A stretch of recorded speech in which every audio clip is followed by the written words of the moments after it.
Assalamualaikum warahmatullahi wabarakatuh. Di sini saya Faridatunida Al-Hasani dari Prodi Rekayasa Perangkat Lunak NPM 2102030005 Universitas Aisyah Pringsewu.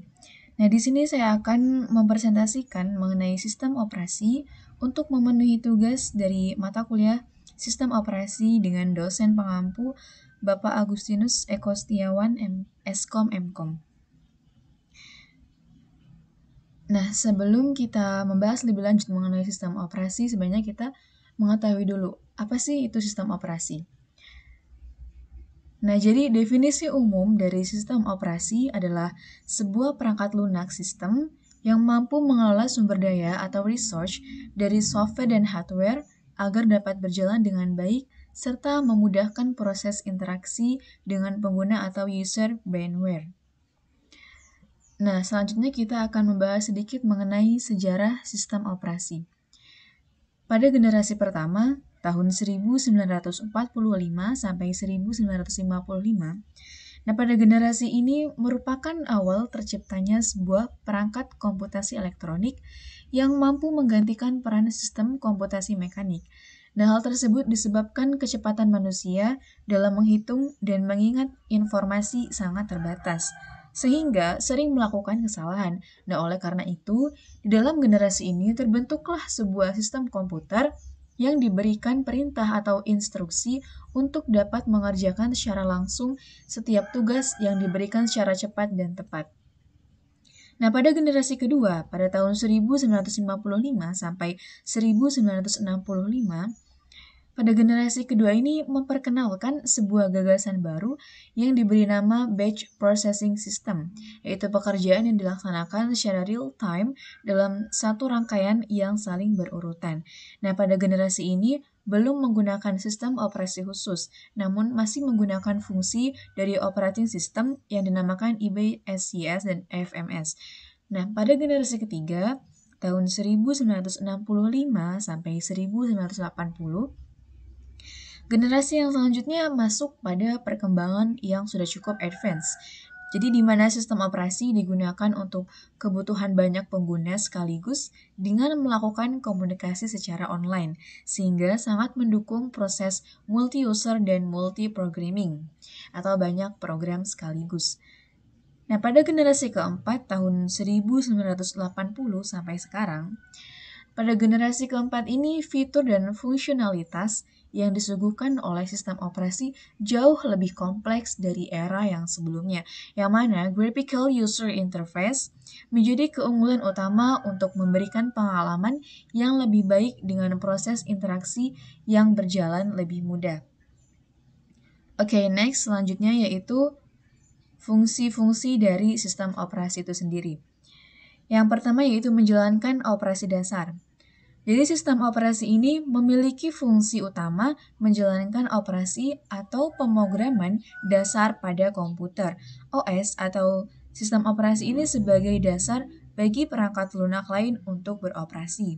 Yang kedua adalah mengatur kinerja perangkat. Selain sebagai operasi dasar, OS bertindak juga sebagai research manager dalam komputer.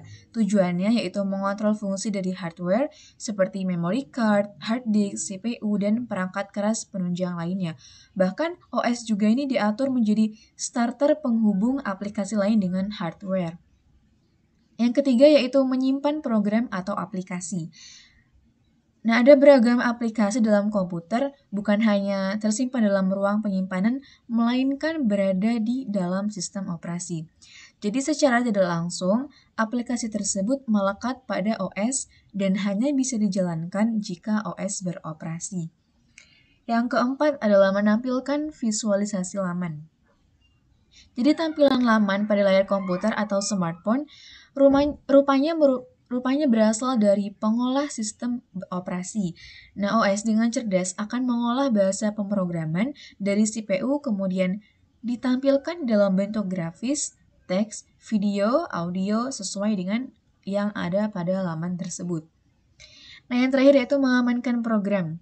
Jadi sistem operasi definisinya tidak hanya sebagai perangkat lunak, melainkan membawa fungsi penting sebagai sistem pengaman ketika user sedang melakukan suatu program.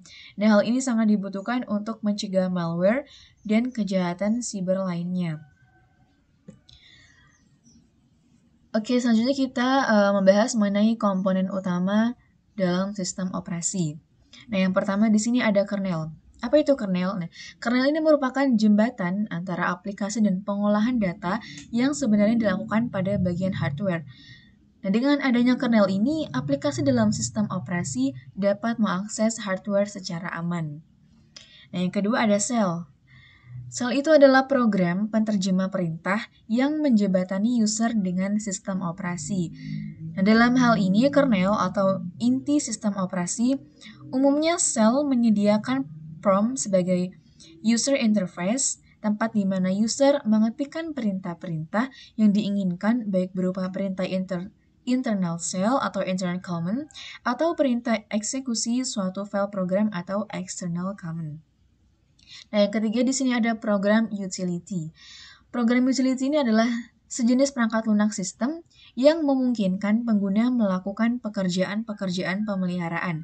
Nah, biasanya ini berkaitan dengan pengaturan komputer, perangkat-perangkatnya, atau program-programnya. Next, kita membahas mengenai jenis-jenis sistem operasi. Yang pertama ada Batch OS. Nah, sistem operasi ini menyatukan beberapa pekerjaan sehingga lebih efisien dan terselesaikan lebih cepat dan tidak memberatkan implementasinya. Yang kedua ada Distributed OS. Nah, sistem operasi distribusi ini menggunakan prosesor di berbagai mesin. Tujuannya memudahkan komputasi yang akan diberikan pada user secara cepat dan akurat. Yang ketiga yaitu Mobile OS. Ya, Mobile OS ini digunakan pada kebutuhan perangkat mobile seperti Android dan iOS pada smartphone untuk memberikan fungsi sama. Yang keempat adalah Multitasking OS. Nah, sistem multitasking sistem operasi ini dapat digunakan untuk menyelesaikan pekerjaan secara bersamaan dalam satu perangkat CPU. Yang kelima ada Network OS. Jadi ketika menggunakan jaringan, OS berperan mengatur data dan keamanan user. Yang keenam ada Real-Time OS, yaitu interval waktu tunggu pemrosesan lebih sedikit dengan respon unit yang kecil sehingga akses lebih cepat. Nah, di sini ada beberapa gambar atau simbol dari contoh jenis-jenis sistem operasi. Tentunya beberapa contoh sistem operasi ini sudah pernah pastinya atau sudah sering kita gunakan ya. Contohnya seperti ada Microsoft Windows yang tampilannya menarik dan mudah dioperasikan, menjadikan Microsoft Windows ini sebagai OS paling banyak digunakan. Ada juga yaitu Linux. Nah, Linux ini OS yang dapat dimodifikasi, digunakan dan didistribusikan oleh user untuk optimalisasi program. Ada juga macOS. Nah, macOS ini sistem operasi khusus buatan Apple komputer hanya dapat digunakan pada Macintosh. Nah, setelah membahas mengenai sistem operasi tadi ya, selanjutnya kita akan membahas mengenai cara kerjanya tersendiri ya dari sistem operasi ini. Cara kerja sistem operasi komputer yang pertama yaitu melakukan manajemen proses. Nah, artinya sistem operasi melakukan penjadwalan, pembuatan file, penghapusan file, dan lain sebagainya. Yang kedua yaitu sistem operasi komputer hanya bisa bekerja setelah menerima instruksi dari penggunanya. Yang ketiga, setelah menerima instruksi, kemudian dikelola atau diubah menjadi informasi yang diterima oleh perangkat lunak atau software yang ada di komputer. Selanjutnya yaitu tampilan komputer atau hardware akan berubah beberapa saat setelah sistem operasi memproses instruksi dan menjalankan apa yang diinginkan. Nah baik, terima kasih. Sekian presentasi dari saya. Apabila banyak kekurangan, saya mohon maaf dan saya akhiri. Wassalamualaikum warahmatullahi wabarakatuh.